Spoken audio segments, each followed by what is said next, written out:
pay corporation tax, and then the income tax would be there on the dividend that was distributed. So there are 5 or 6 taxes on a given production. But if you count each one separately, then I call it multiple counting of black income. It's actually one factor income, that is the sugar that is evaded, that is generating these 5 taxes. Now, when you consider the white economy, then in the white economy, you count that sugar production only once. You don't count it 5 times because it pays 5 taxes. So in the black economy also, you have to count it once as factor income. So therefore, the definition I have come up with, and I've explained it in great detail in my black economy book, is that these are factor incomes. These should not be transfer incomes, because in the economy, you can also generate transfer income. So for instance, if I sell my house, I bought it for 10 lakh, I'm selling it for 20 lakh. So this is a capital gain. But these are only transfer income. No real production is involved in that, except for the brokerage. So I don't want to confuse you about brokerage, etc. But just think of it. 10 lakh house going for 20 lakh. So you make a capital gain of 10 lakh. That's only a transfer income. That's not a factor income. So I wouldn't count that. So that's why, everybody says real estate is the biggest generator of black income. And I argue that real estate is not the generator. It's the circulator of black income. So somebody's black income comes to me when I sell my house, So it's only circulating the black income. So similarly, bribes are also transfer incomes. And similarly, secondary stock market. Say if I sell the ACC share, ACC doesn't get the money. It's the person who's selling it is getting the money. So again, it's a transfer income. It doesn't affect the production in the ACC. So leaving us out all these transfer income, that's why I say that black incomes are factor income. And which kind of factor income? These are property incomes. And these property incomes mean profit, interest, rent, and dividend. The reason these are property incomes and not wage incomes is because wage is a cost. So I inflate the wages to generate a black income. So I may employ 100 people, but I may declare that I have employed 200 people, So like in Satyam's case, you had some 12,000 fictitious employees, So their wages became black incomes. So therefore, wages as cost, they are not generating black income. It's the property income, So therefore, my definition is factor income, property income, not declared to the direct tax authorities. And why only direct tax authorities? Because that's the last tax.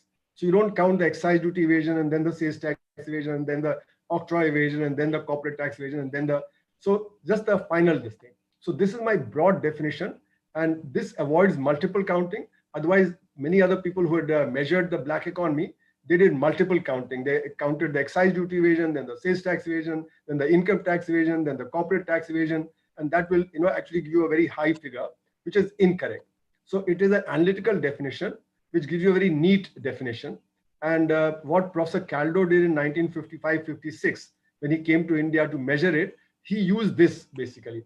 So from him, I got the idea. He didn't define it, but I'm the first one to have defined it and then measured it, Everybody else just measured something and called it black.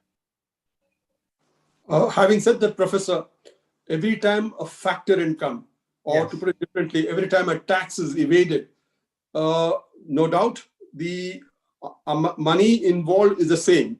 And it's at the final place at the direct tax stage where the taxation takes place. But have I not evaded tax at multiple places? Though it's not black in economy per se, I have to that extent given lesser taxes to the government than what I ought to have.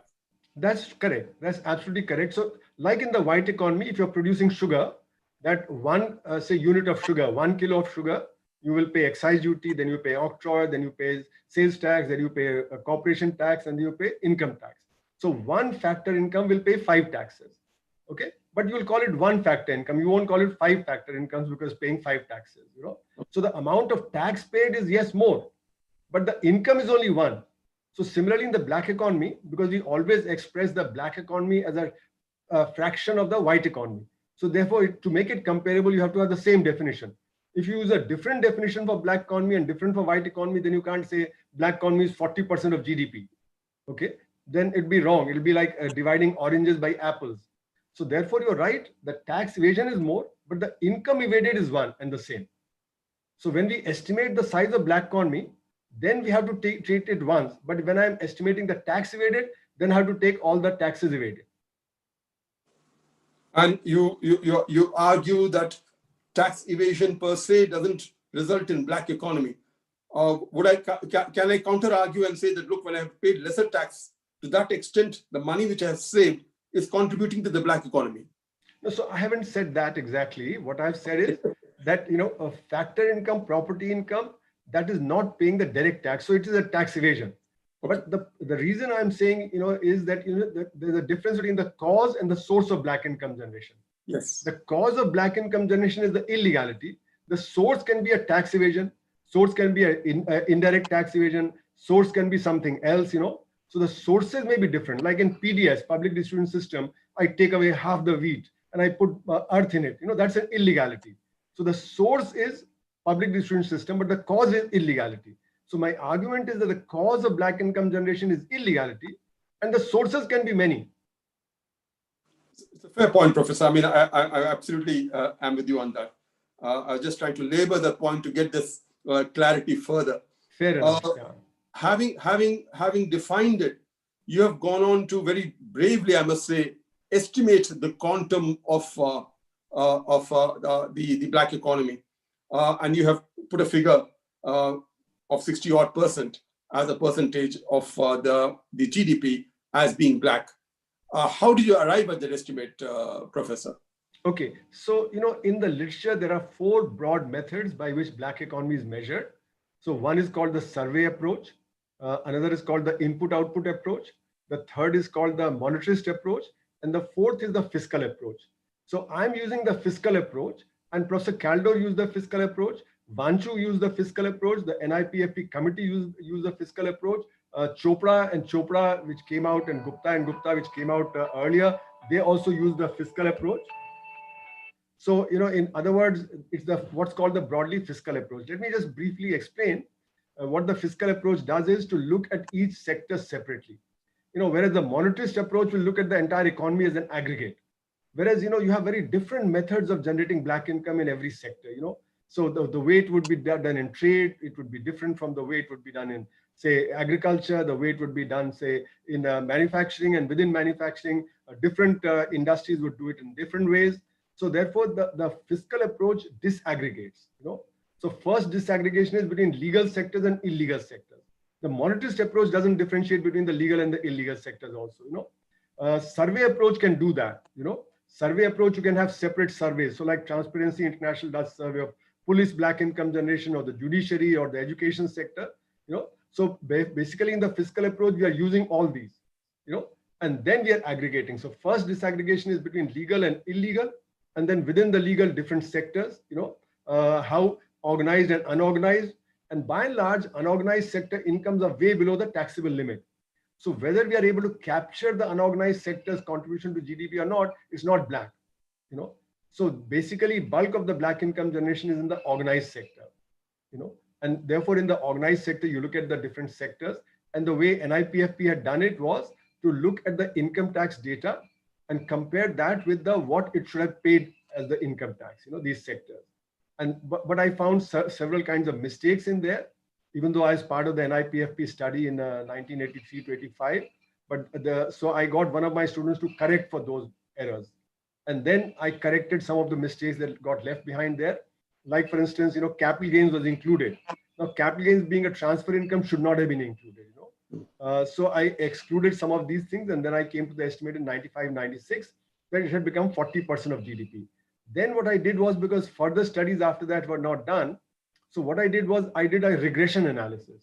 I looked at all the fiscal approaches, 55, 56, 1970, 1980, 81, and then 1995, 96. And then using certain, parameters, I projected it to 2012, 13. Now, there are huge problems in that. There's no doubt that, any of these methods, there are huge problems in them. But the point is, you see, it's like I give the example that, which was given by Professor Baran in his book review. Caldor was criticizing him, saying, look, you are talking about something that we cannot visualize, we cannot observe. So Baran said, look, I have a bottle of, some drink, and I know there's water and I know there's alcohol. Now, I cannot separate them, but doesn't mean there's no alcohol in it or that there's no water in it. So even if I cannot separate things well, I still have to say it's a mixture of the two. So to the best extent that I can, I must measure it, So that's the point I'm making, that, even though the estimates of black are not as good as of white, But the estimates of black themselves affect the estimates of white. Because if an industry is not declaring its output fully, then the white economy data is also fouled up. And then, what happens in the black economy, as you may have seen, the entire white economy data gets fouled up because I'm overinflating costs. So when I do underestimation and under invoicing and over invoicing, I may be buying 1 crore worth of cotton, but I'll declare I bought 1.5 crores. So my input is higher. And when I'm selling the cloth, I may be selling 100 yards, but I'm declaring I'm only selling 90 yards. So my output is wrong. So my input-output ratios are incorrect. When my input-output ratios are incorrect, then what happens to my planning? My planning goes awry. Similarly, my estimation of the rate of growth of the economy goes wrong. So I've been arguing that there are 4 rates of growth in an economy. One is the black economy rate of growth. The second is the white economy rate of growth. So the total economy, black plus white, is a combination of the two. So the actual rate of growth is the weighted average of black and white economies. Okay. So that lies between the black and the white economy. So if say the black economy rate of growth is 9% and the white economy rate of growth is say 6%, then take the weighted average, it would turn out to be 7%. Okay. So it's higher than what the government declares. But then there's a 4th rate of growth, which I call the potential rate of growth. What is the potential rate of growth? The potential rate of growth is the one, if the black economy was 0, then what would be the rate of growth? And that I found is 5% greater than the declared rate of growth by the government. So in the 70s and 80s, when the economy is growing at say 5%, it could have grown at 8%. When in the last 10 years, it's grown at 7%, it could have grown at 12%. So the potential rate of growth of the economy, when the black economy is absent, would be 5% higher. And why is that? That is because the black economy brings in a lot of inefficiencies in the system. So I have characterized the black economy as digging holes and filling holes. So what is digging holes and filling holes? It means during daytime, you set one person to dig a hole. At night, you set one person to fill the hole. When you do that, next morning, there's 0 output, but 2 incomes have been earned. So I call this activity without productivity. And any number of examples are available. For instance, the police is busy collecting hafta rather than taking care of law and order, So the police is being paid, but the law and order is deteriorating. Similarly, you have a road, you don't put enough tar in it, you don't put enough aggregate, the rains come, it gets washed away. So we are repairing the same road rather than building new roads. So our transport gets affected because we are pothole roads, the petrol and the diesel consumption goes up, the axles break, and the transportation takes more time. So therefore, the black economy brings in huge inefficiencies. So a given investment is not giving you the productivity it should give. And that's why the productivity of capital goes down. And when the productivity of capital goes down, then the rate of growth of the economy suffers. So if the black economy was not there, the potential rate of growth would be 5% higher than what we have. So if you add, because in the 70s, the black economy had become more than 10%. So from 70s to the present, if you add 5% every year, today the economy would have been $20 trillion. It would have been the same size as the US economy rather than being $2.5 trillion. So this is the missed development of the economy, because of the black economy. That is huge. And Professor, I noticed in your book, I must confess I've gone through it in great detail. You have also said that the contribution by illegal activities like drugs and extortion and smuggling, this is in the context of your 1995-96, 40% where you had estimated the economy, was only around 8%. And quite frankly, that is sweet music to my ears, because I all along thought that our contribution to the black economy was much, much more than 8%. And how do you arrive at this particular estimate? It's very interesting. So, what I have done is I have projected, from the NIPFP study, basically to arrive at this estimate. NIPFP had given some estimate of smuggling, of, illegality and so on.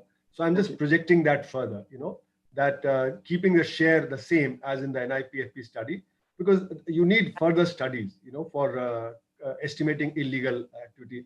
So like your study, and, the smuggling studies of partner country data, what I think in your study you call the mirror image, right? So, those studies have to be done. And unfortunately, we cannot keep projecting it further and further because the nature of illegal activity keeps changing. So more and more has to be done, But as I said, I have used the NIPFP study to project that and then come to the figure of 8%. So it's not independently estimated.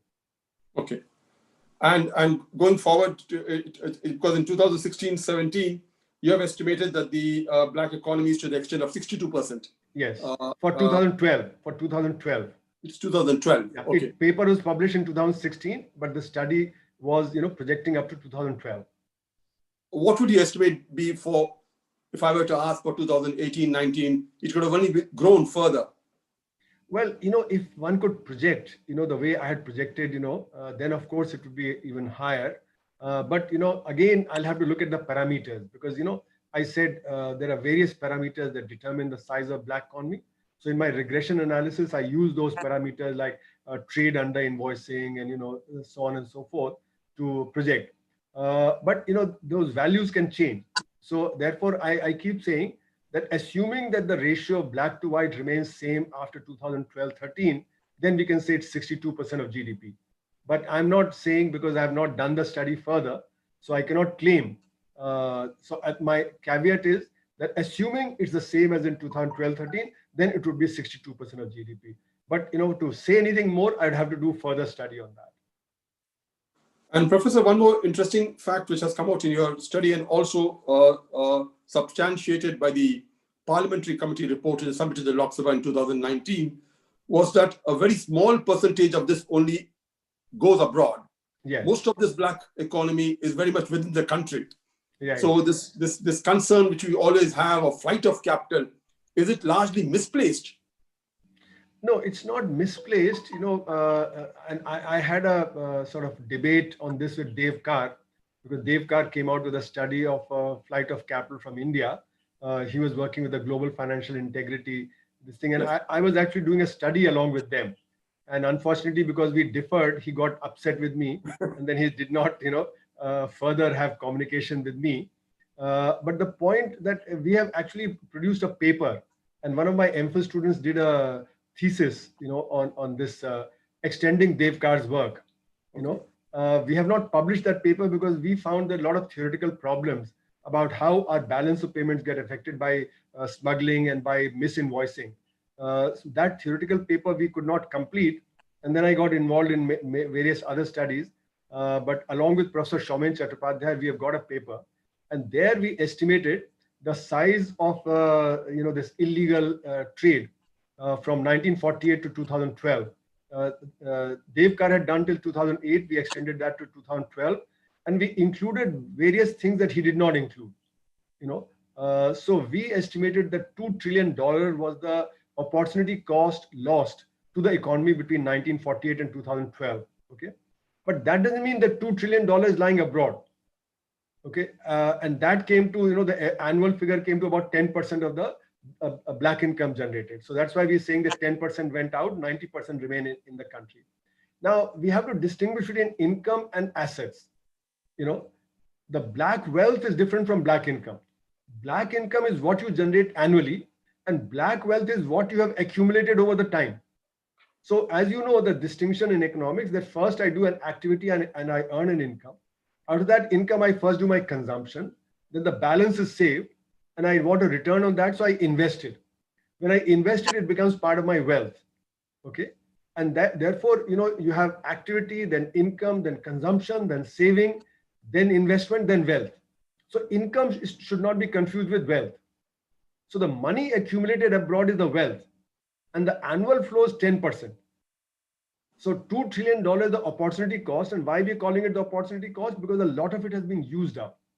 So the money that goes abroad can be used to invest abroad. It can be, in say for education of children, for the health, requirements and so on. And then round tripping. Part of that money that is going abroad every year is round trip back to India through Cayman Island or through Mauritius or Singapore or various things. So therefore, the money that would be lying abroad would not be $2 trillion. It will be much less than $2 trillion. Okay, but we don't have, an estimate of how much is the net amount that is still there. We only know that the opportunity cost was $2 trillion, okay, between 1948 and 2012. Okay, so that's why we keep saying that only 10% goes abroad, and a part of it is round trip back, maybe 30% or 40% round trip back through the stock market and through the other things. So what would be left abroad would not be $2 trillion. And therefore, we need to worry about the black income generation here in India, because it's out of that the money is going abroad through flight of capital, hawala, through various under invoicing, over invoicing mechanisms, and so on. So if we can stop the black income generation here in India, then we'll be able to tackle it abroad. Second is that tackling it abroad is very difficult because the money goes out through what's called the process of layering. So process of layering, it means that there are 90 tax havens, and I can take my money out to one tax haven, then to a second tax haven, then to a third tax haven, fourth, fifth, and the sixth one will be in Switzerland.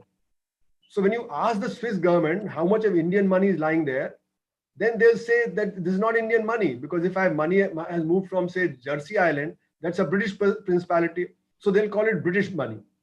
So that's why when you ask the Swiss government, they only say 8,000 crores or 14,000 crores is lying in Swiss bank account from India. That's the money directly belonging to the Indians. But the process of layering that's used means that you confuse the trail completely.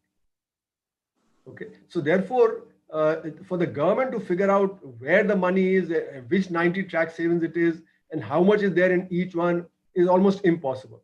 That's why my argument has been, if we can get some money back, fine. But otherwise, let's focus on the black income generation here in India. Let's try and check it here so that the 10% that's going abroad will be smaller percentage, and slowly maybe be able to take care of it.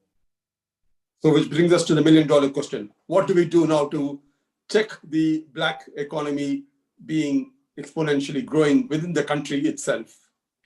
So, for that, we have to look at the causes, because any remedy requires causes. If we don't understand the causes, we cannot remedy it. So I keep saying that we are like the 7 blind men and the elephant. Each blind person touches a different part of the elephant and causes something else. So one touches the leg and says it's a pillar of a building. One touches the tail, calls it a broom. One touches the trunk and calls it a hose pipe. So one is solving the problem of the hose pipe. Another is solving the problem of the building. Third is solving the problem of the broom. But none is solving the problem of the elephant. So, you have different kinds of things being said by different kinds of people. So you talk to lawyers, you talk to NGOs, you talk to, businessmen, they suggest different things. But that's because that's their perspective. That's the limited amount of black economy that they see, and then they make suggestions. But we need to have a holistic view of the black economy. So, for instance, in the literature, there's a idea that, high taxes cause black income generation, or high degree of controls cause black income generation. Now, my argument is that these are only partial explanations. These are not the full explanation. The full explanation is that it's in the illegality. You can commit an illegality and evade taxes. You can commit an illegality and evade controls. So that's why I call those the sources. The cause is the illegality. So we have to check illegality. Now, therefore, the question arises, how come illegality has been growing? Because Caldor estimated the size of black economy to be 4 to 5% of GDP in 1955, 55, 56. Vanchu is 7%, NIPFP 18%, my 95, 96, 40%, and now 62%. That means illegality is growing. So illegality is now in 62% of the economic activity for it to be able to generate. That means it's systematic and systemic. It's not anecdotal. It's not that I generate black income one day, but not the next day. I generate black income 1 week, but not the next week.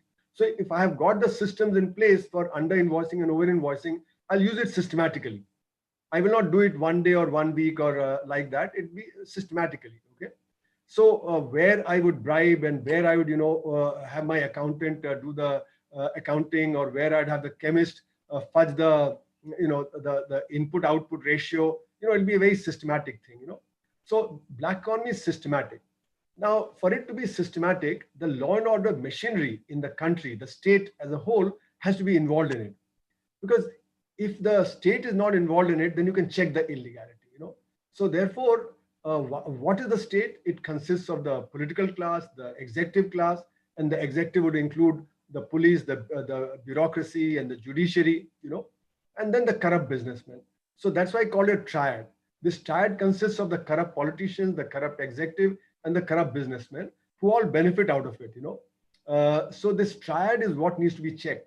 And B.V. Kumar, the customs intelligence chief, wrote a book in 1990, and he pointed out very interesting thing, and that is that the illegality, the people committing illegality, the criminals, they have become part of the nexus, and that's why large number of politicians have a criminal background, because before 1983, according to him, criminals used to support the politicians from outside, but now they've entered. So you have in the legislatures, you have large number of criminals who have entered, and that then weakens the fight against the black economy.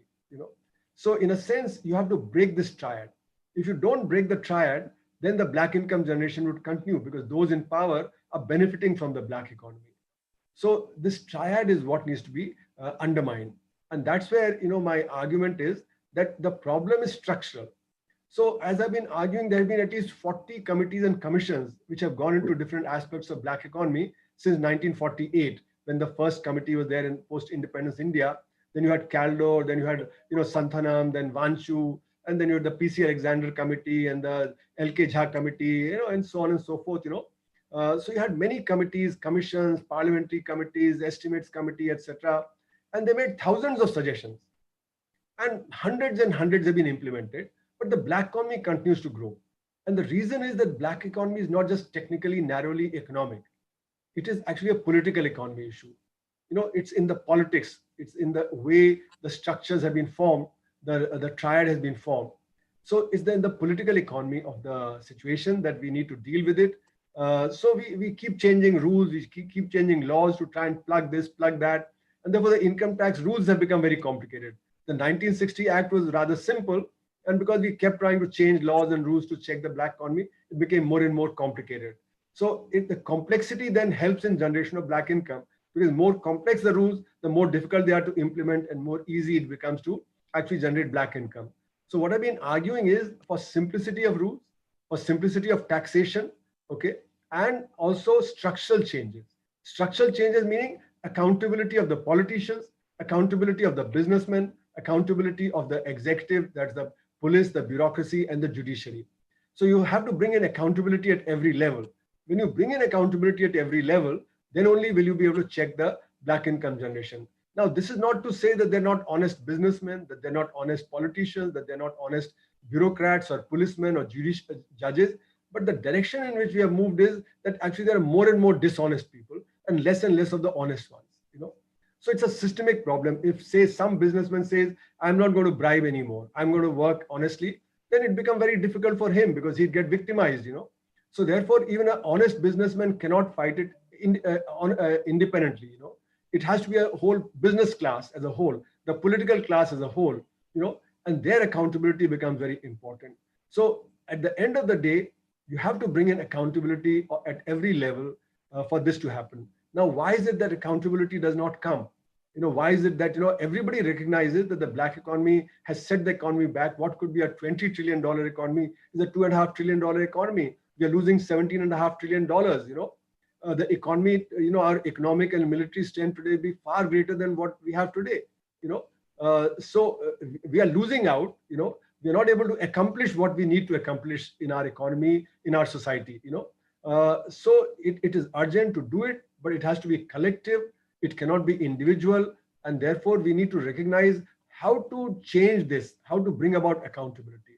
So that is the crucial thing. And that's a long-term thing. So I have in my book, I have suggested what could be the long-term steps, what could be the medium-term steps, and what could be the short-term steps. But the short-term steps will not work unless they're structured properly within the long-term accountability issues. It is a stupendous challenge, and from what you rightly have pointed out, it's going to be a very long haul. But having said that, I'd just like to bring in again what Cascade itself is doing in its own small little way. Right. We realize that it's a serious challenge which we have. We are focusing only on smuggling and counterfeiting activities, and not the entire extent of gamut of activities which you mentioned, which contribute to the black economy per se. So we're trying to generate awareness basically amongst people at large to say that, look, do not buy a smuggled product, do not buy a counterfeit product. A counterfeit product can be damaging for you, injurious to your health. A smuggled product could be a fake too, for all that you know, and not paying taxes damages the economy. So we're trying to catch them young at schools and colleges and create this awareness, engage with policymakers. Yes, it is a sort of a solution which you rightly pointed out is of a blind man touching an elephant, trying to have quick fixes for policies here and there. But we're trying to do that, trying to engage with the enforcement officials, telling them of best practices, engaging with other experts from across the globe, and bringing those practices into the country. So this is what Cascade has been doing. How do you think Cascade should go forward? Because obviously we have our limitations, but I think we, in our little way, do contribute in bringing some awareness to the extent of the problem by highlighting it, by having conversations with experts like you.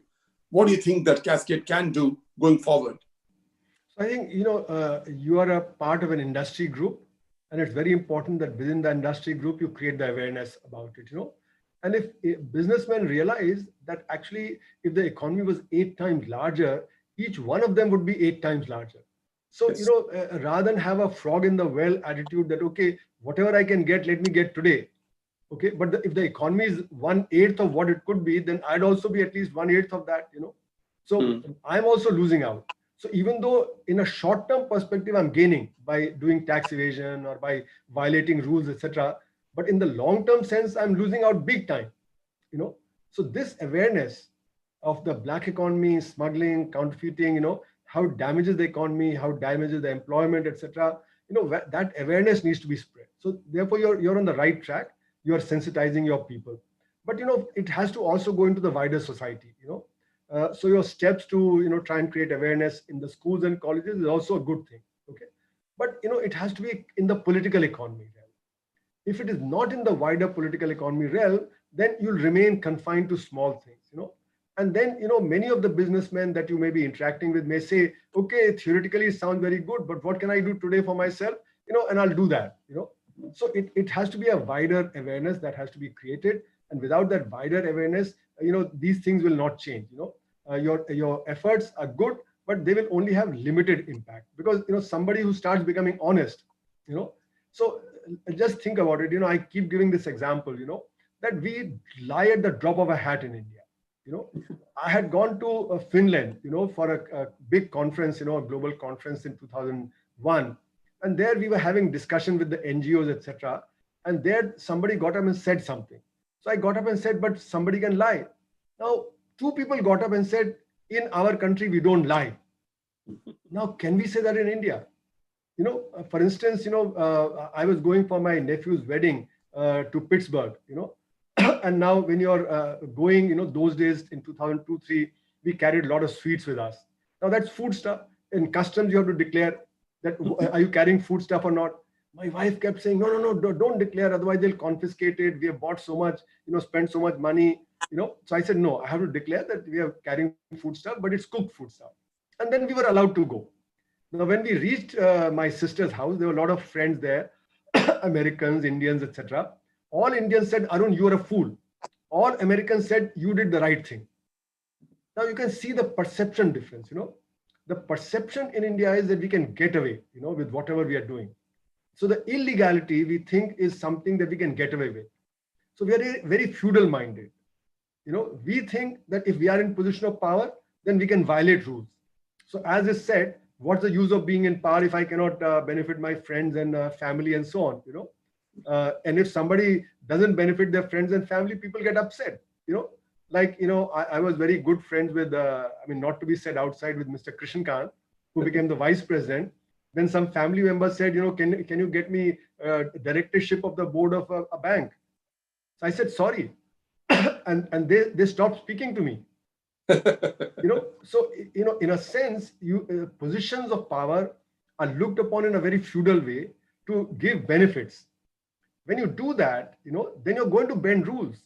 Those in power will bend rules. And you can see that in our political parties.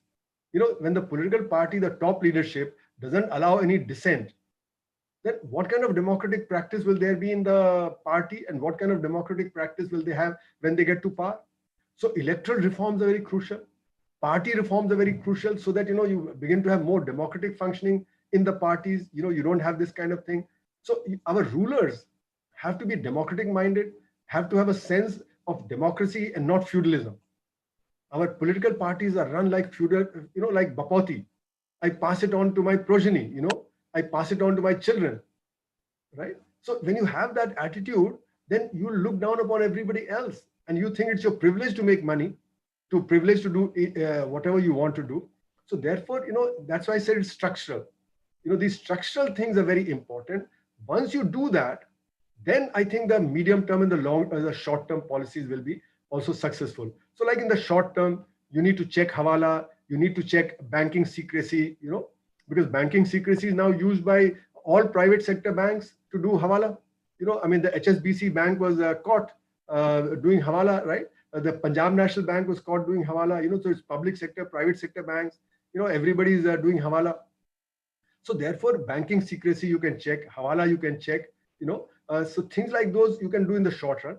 But if that will not work unless you have the big structural change, political system. And that's why I think it has to be begun from the top. It's not something that at the lower level, like in St. Stephen's College where I did my physics BSc. I'm from physics who straight into economics. So there we used to have a moral science class. And, the principal used to take our moral science class, Principal Sarkar. And hardly 4 of us used to attend it, But that didn't mean that having a moral science class meant that the students will also become morally this thing. When they go out into the system and they see the system so corrupt, they get used to it, They adopt the same thing because that's the way to progress. So I think this feudal attitude that is there, the idea that for me, the post is to do illegality, those things have to be checked. That's why I keep saying accountability to the public. And the politician can be made accountable to the public if the public then demands accountability from them. Public also is not demanding accountability, So that's what, Cascade is trying to do what it can, Professor, in creating awareness. Obviously, our ambit is so very limited. But having said that, we are trying to also engage with the political leadership to talk of the impact of these illegalities on the economy. And like you rightly pointed out, the fact that we could have been that much more economically viable and stronger, but for these, the Black economy thriving within the country. Thank you so much, Professor, for your time. You have been most gracious with your time. You have shared so much of your experience and expertise, and more power to your pen. I really look forward to reading more about, you write on a range of topics. I look forward to reading about it, and more power to your pen, and take care and be safe. Happy Diwali once again to you and your family. Thanks, and happy Diwali to you all. But just one final thing I'd say, it Yes, also indeed. sets back us technologically. Yes. Because it's easy to generate profit without having technological change. So therefore, the economy itself does not drive technology the way it should drive. The competition is not on technology. Competition or can I generate black money through some means? So our technological backwardness and China has moved far ahead of us in technology, because they have driven technology. They have driven. So that's another big problem because today globalization means technology. The one who has technology will dominate. The one who doesn't have technology will fall behind. And that's why our trade with China has become so adverse, because on technology, they have moved ahead. So black economy also undermines technology. It also undermines our global position. So therefore, if we consider all this, we must check the black economy. So thanks a lot for this interaction. And I hope it has meant something. And again, best wishes for Diwali. Thank you so much, Professor. It has meant a lot. Thank you so much. Thank you. Thank you, sir. May I request Mr. Arun Chawla, Deputy Secretary General FICCI, to formally propose the vote of thanks. Thank you, Swati.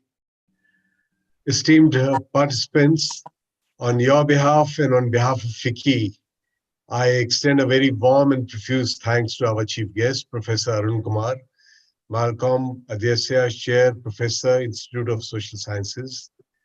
My profuse thanks also to Mr. Najib Shah, former Chairman CBIC and think tank member FICCI Cascade, and Mr. Anil Rajput, Chairman FICCI Cascade. What a fascinating conversation indeed, on a subject which has attracted a lot of attention in our country, on the black money and illicit trade. Ladies and gentlemen, Professor Kumar's book, The Black Economy, is a referencer, a masterpiece when it comes to understanding about the black economy. But this conversation has definitely cleared much of our muddled precepts about how black economy operates, how the black money gets generated, not only through the illegal activity, but an eye-opener, indeed, that some of the legal sectors are also prone to generation and utilization of black money than the legal sector. There is absolutely no doubt that the manifestation of black money in social, economic, and political space of our lives has a debilitating effect on the institutions of governance and conduct of public policy in the country. But there is a palpable connection between black economy and illicit trade, which is what we target as Cascade. Illicit trading activities such as smuggling and counterfeiting is a major challenge faced by the industry today, which leads to loss of revenue and generation of unaccounted money, which contributes to the black economy. Ladies and gentlemen, I must emphasize that illicit trade, which is a natural fallout of the black economy, distorts competition and decreases the costs of the non-compliant businesses compared to their competitors. As such, it can lead to failures of honest businesses and consequential negative impact on the whole economy. Professor Kumar, I can very safely assume that everyone here subscribes to your thoughts, and there is a need for adequate policy interventions to see that the black economy and illicit trade does not thrive in our country. Your foremost suggestion that we must trace the sources, the causes of illegality, and then seek solutions. Steps which can be classified into short-term and long-term. Taking strict actions against any kind of illegal activity is imperative in the larger interest of the economy. And we all can say that this will also strengthen India's economic power and help achieve its growth benchmarks. Extremely interesting insights, I must say. Ladies and gentlemen, I would also like to convey my gratitude to Mr. Najib Shah for being here and making the conversation extremely lively and interesting.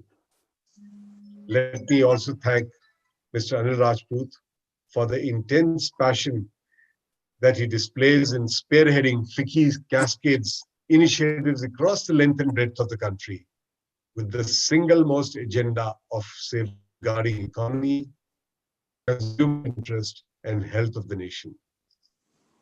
Let me conclude by saying that while several measures are being undertaken by the government, both in the form of policy intervention and awareness generation to combat this problem of illicit trade and the concomitant underground economy, a lot more needs to be done. We are sure that the baby steps taken by Cascade will in due course take the country by the storm, thereby curbing this menace. FICCI Cascade is committed to the cause of curbing this menace and work towards an effective strategy to strengthen our systems and increase enforcement against such malpractices. I once again thank Professor Arun Kumar for an extremely insightful and thought-provoking dialogue, and hope that the experience sharing will be benefited by one and all today. With these words, I wish everyone a very happy and enjoyable Diwali. Thank you. Thank you. Thank you, sir. Thank you so much, sir. Thank you. Thank you. Thank you, everybody. Thank you for joining. A very happy Diwali from Team Cascade to all of you. Thank you. Thank you. Happy Diwali. Thank you. Same Thank to you very you. much. Same to you. Thank you, sir. Thank you, sir. Happy Diwali.